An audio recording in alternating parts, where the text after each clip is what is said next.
రాష్ట్ర ప్రభుత్వం పెద్ద ఎత్తున తల్లిదండ్రులు ఉపాధ్యాయుల ఆత్మీయ సమావేశాన్ని నిర్వహించి విద్యార్థుల్లో దాగి ఉన్న ప్రతిభను వెలికితీసి భావి భారత పౌరులుగా తీర్చిదిద్దేందుకు కృషి చేస్తున్నట్లు రాష్ట్ర రవాణా మంత్రి మండిపల్లి రాంప్రసాద్ రెడ్డి పేర్కొన్నారు.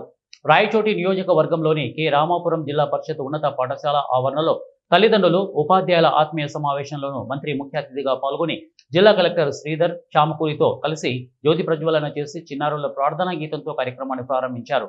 కె రామాపురం జిల్లా పరిషత్ ఉన్నత పాఠశాల విద్యార్థినులు మంత్రి మండిపల్లి రాంప్రసాద్ రెడ్డికి గజమాల వేసి కోలాటంతో స్వాగతం పలికారు. ఈ సందర్భంగా రాష్ట్ర రవాణా యువజన క్రీడా శాఖ మంత్రి మండిపల్లి రాంప్రసాద్ రెడ్డి మాట్లాడుతూ రాష్ట్ర వ్యాప్తంగా అన్ని పాఠశాలల్లో తల్లిదండ్రులు ఉపాధ్యాయుల ఆత్మీయ సమావేశాన్ని పండుగ వాతావరణంలో మధుర స్మృతిలా నిలిచిపోయేలా నిర్వహించి పిల్లలు అభివృద్ధి చెందే అంశాలను గుర్తించి ఆ మేరకు అన్ని రంగాల్లో శిక్షణ ఇచ్చి తద్వారా పిల్లలను భావి భారత పౌరులుగా తీర్చిదిద్దేందుకు కృషి చేస్తున్నామని చెప్పారు.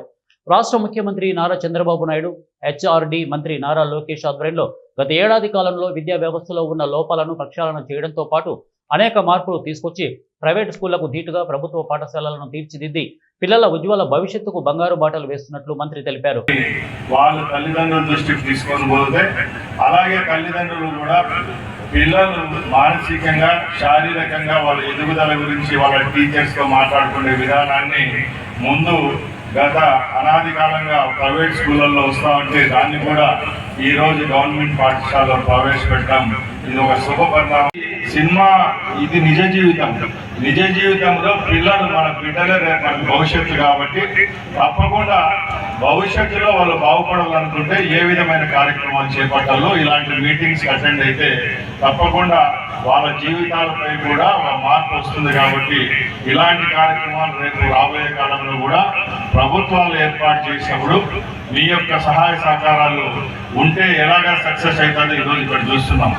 ఎందుకంటే ఒకప్పుడు ఏదైనా ఒక పిల్లవాడు తప్పు చేస్తేనో ఏదైనా చేస్తే తల్లిదండ్రులు ఒక వాళ్ళ టీచర్స్ ఎవరైతే ఉంటారో ఆ తల్లినో తండ్రినో పిలిపించి స్కూల్లో వచ్చి చెప్పేవాళ్ళు. ఈరోజు దానికి చెక్ పెడుతూ ఒకేసారి ఒకే దగ్గర పేరెంట్స్ అందరూ కూర్చోబెట్టుకుంటే వాళ్ళు కూడా ఒక డిస్కషన్ స్టార్ట్ అవుతుంది.